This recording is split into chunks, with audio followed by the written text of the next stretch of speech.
Assalamualaikum warahmatullahi wabarakatuh. Waalaikumsalam warahmatullahi wabarakatuh.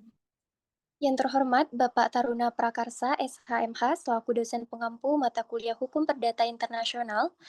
Sebelumnya izinkan kami perkenalkan diri terlebih dahulu. Perkenalkan saya Rizka Aprianti. Perkenalkan, nama saya Idul Nuraila. Perkenalkan, nama saya Naza Zara.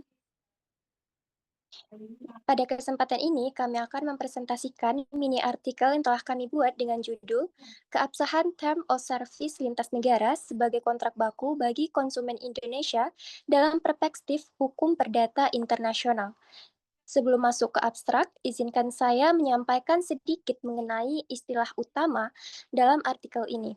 Jadi, Time of Service atau TOS itu merupakan ketentuan dan syarat yang ditetapkan oleh platform digital untuk mengatur hubungan hukum antara platform dan pengguna.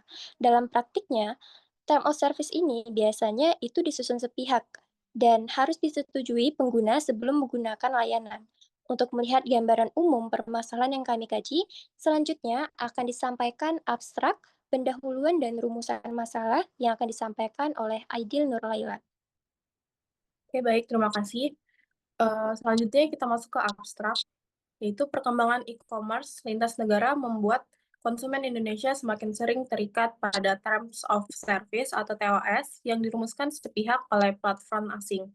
TOS tersebut berbentuk kontrak baku yang take it or leave it, sehingga menempatkan konsumen sebagai pihak lemah tanpa kesempatan untuk bernegosiasi. Artikel ini bertujuan untuk menelaah keabsahan TOS lintas negara bagi konsumen Indonesia dan menilai batas keberlakuannya klausula baku yang dapat merugikan pengguna. Pembahasan ini difokuskan pada kedudukan TOS sebagai kontrak baku, penggunaan pilihan hukum asing, serta ketentuan penyelesaian sengketa yang sering kali tidak sejalan dengan prinsip perlindungan konsumen nasional. Hasil analisis menunjukkan bahwa TOS memang sah sebagai kontrak elektronik, tetapi klausulanya yang tidak adil seperti pengalihan tanggung jawab atau pembatasan hak konsumen tidak memiliki kekuatan mengikat menurut Undang-Undang Perlindungan Konsumen dan asas keadilan kontraktual. Artikel ini menyimpulkan bahwa perlindungan konsumen Indonesia dalam transaksi lintas negara perlu diperkuat melalui pembatasan terhadap klausula yang baku dan tidak seimbang. Penerapan prinsip ketertiban umum dalam hukum perdata internasional. Selanjutnya, masuk ke pendahuluan. Perkembangan e-commerce lintas negara menyebabkan konsumen Indonesia semakin sering berinteraksi melalui platform digital asing yang mensyaratkan persetujuan Terms of Service atau TOS ini sebagai dasar hubungan hukum. TOS umumnya disusun sepihak dalam bentuk kontrak baku yang bersifat take it or leave it, sehingga konsumen tidak memiliki ruang untuk bernegosiasi dan berada pada posisi sebagai weak party. Selain itu, TOS lintas negara kerap memuat klausula pilihan hukum asing, forum penyelesaian sengketa di luar negeri, serta pembatasan tanggung jawab platform yang berpotensi menyulitkan konsumen Indonesia dalam menuntut haknya. Kondisi ini menimbulkan persoalan keadilan kontraktual dan perlindungan konsumen, sehingga perlu dikaji lebih lanjut dari perspektif hukum perdata internasional untuk menilai batas keabsahan dan keberlakuan klausula-klausula tersebut. Selanjutnya kita masuk ke rumusan masalah. Jadi rumusan masalahnya itu bagaimana keabsahan kontrak baku Terms of Service lintas negara yang menempatkan konsumen Indonesia sebagai weak party dalam perspektif hukum perdata internasional di Indonesia. Oke, materi selanjutnya akan disampaikan oleh rekan saya.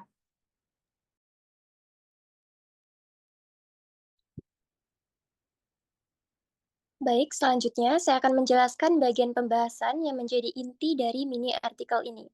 Jadi, kalau dilihat dari pendapat para ahli, seperti Robert Allen Hillman, itu menjelaskan bahwa kontrak elektronik seperti Time of Service itu memang bisa dianggap sah karena ada persetujuan, tetapi belum tentu adil. Konsumen itu hanya setuju secara formal, bukan karena isi kontraknya seimbang.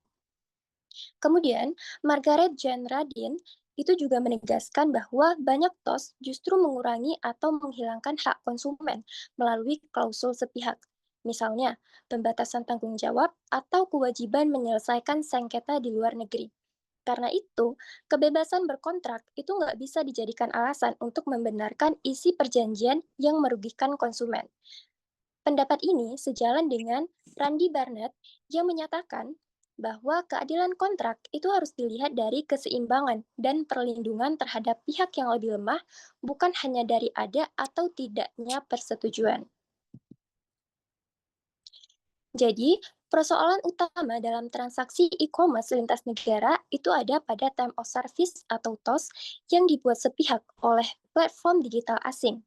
TOS ini berbentuk kontrak baku yang sifatnya take it or leave it. Artinya, konsumen Indonesia itu nggak punya kesempatan untuk bernegosiasi dan hanya bisa menerima atau menolak seluruh isi perjanjian. Jadi, meskipun konsumen mengklik I agree, sebenarnya mereka nggak punya pilihan lain kalau ingin menggunakan layanan tersebut. Nah, dari sinilah terlihat bahwa posisi konsumen Indonesia itu lebih lemah dibandingkan dengan platform digital asing.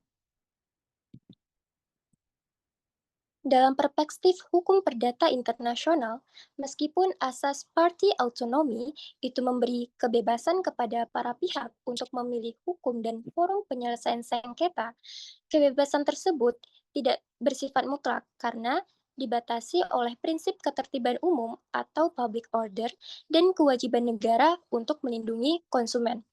Oleh karena itu, klausul pilihan hukum atau forum luar negeri dalam Term of Service itu dapat dikesampingkan apabila menghilangkan perlindungan minimum atau menyulitkan akses keadilan bagi konsumen Indonesia. Hal ini sejalan dengan pasal 18 Undang-Undang Perlindungan Konsumen serta ketentuan dalam Undang-Undang ITE dan Peraturan Pemerintah Nomor 71 Tahun 2019 yang menegaskan bahwa kontrak elektronik harus disusun secara adil dan transparan. Sehingga, meskipun Term of Service lintas negara sah sebagai kontrak elektronik, klausul yang merugikan konsumen itu tidak memiliki kekuatan hukum yang mengikat. Selanjutnya, penutup dan kesimpulan akan disampaikan oleh rekan saya.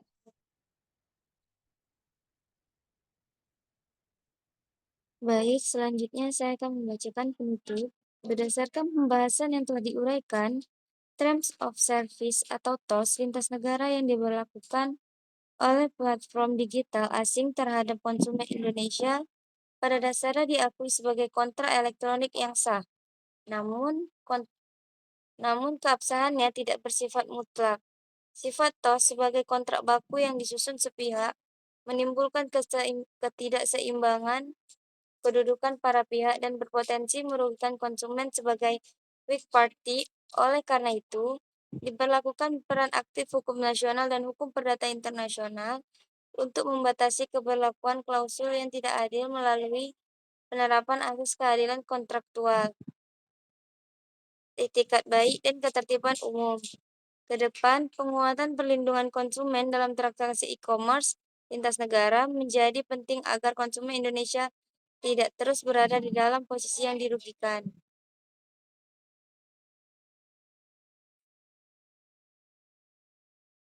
Selanjutnya, kesimpulan.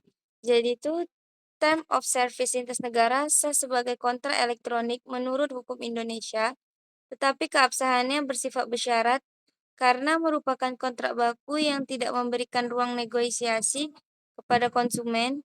Klausul pilihan hukum asing, pembatasan tanggung jawab, dan mekanisme penyelesaian sengketa yang merugikan konsumen bertentangan dengan pasal 18 Undang-Undang Perlindungan Konsumen serta prinsip keadilan dan keseimbangan dalam hukum perdata internasional. Dengan demikian, meskipun kontraknya diakui sah secara formal, klausul yang tidak adil tidak memiliki kekuatan mengikat dan dapat dikesampingkan demi perlindungan konsumen Indonesia. Demikian presentasi mini artikel yang dapat kami sampaikan. Apabila ada salah kata, mohon dimaafkan. Wassalamualaikum warahmatullahi wabarakatuh. Waalaikumsalam Waalaikumsalam warahmatullahi warahmatullahi wabarakatuh. wabarakatuh.